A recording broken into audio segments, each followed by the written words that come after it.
What do you feel when you see the color blue? It's actually a very relaxing color, right?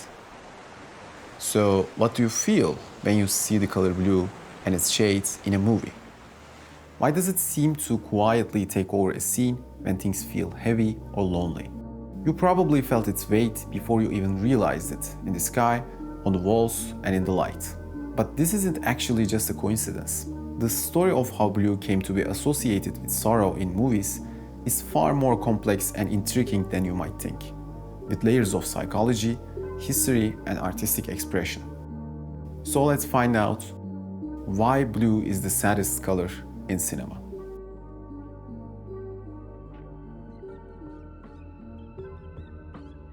In our visual world, blue wasn't always a prominent color.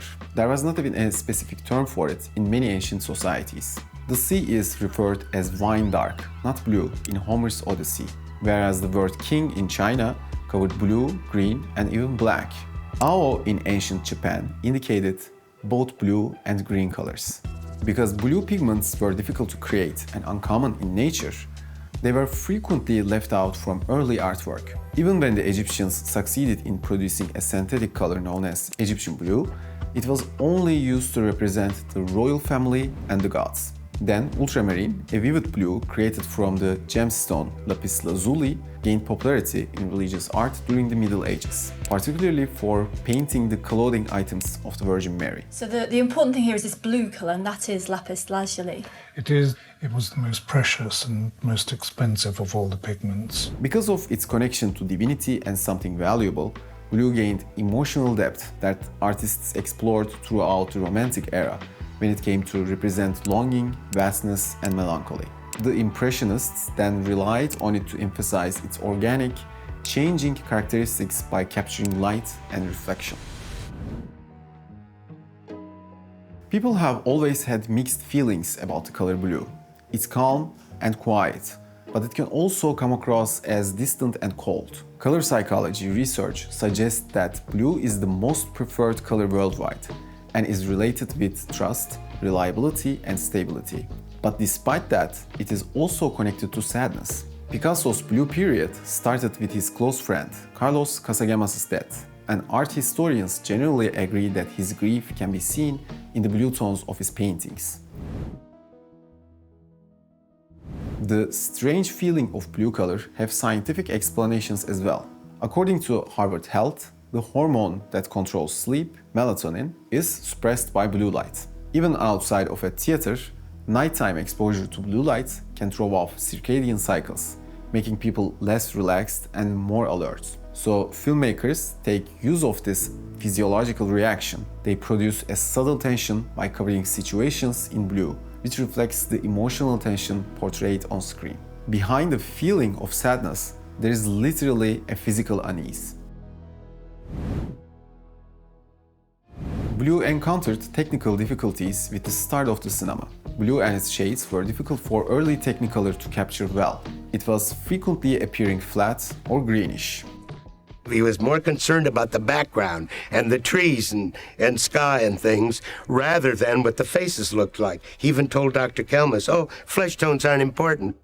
Despite these problems, filmmakers started using blue into their color schemes, especially for magical settings and nighttime scenes. The Thief of Baghdad and The Adventures of Robin Hood are great examples for this. Directors started to fully utilize blue's possibilities as color technology advanced, employing it to produce particular ambiances and emotions. Creating those shades of blue is a deliberate choice, achieved through careful decisions about lighting, filters, and camera settings. These decisions usually have a subconscious effect on viewers. Blue in a scene can make you feel calm, reflective, or sad without even realizing why. It is used by filmmakers to support ideas and personalities. Bright reds and greens highlight the main character's playful side in Emily, whereas blue represents introspection or emotional loneliness in darker movies. Extreme Technicolor experience, blood red sunsets, deep blues and blacks. And it was such an experience and marked me for life, actually, in terms of that color. It was almost you could taste it in a way. Directors who are aware of this emotional intricacy have made excellent use of it. It is frequently used by Wim Wenders to convey emotional distance and longing. Blue neon lights in Paris, Texas highlight loneliness and alienation. But not all directors use blue the same way. For example, David Lynch uses blue in a more surreal manner. The bright blue sky above a perfect suburb in Blue Velvet indicates a darker, weirder reality.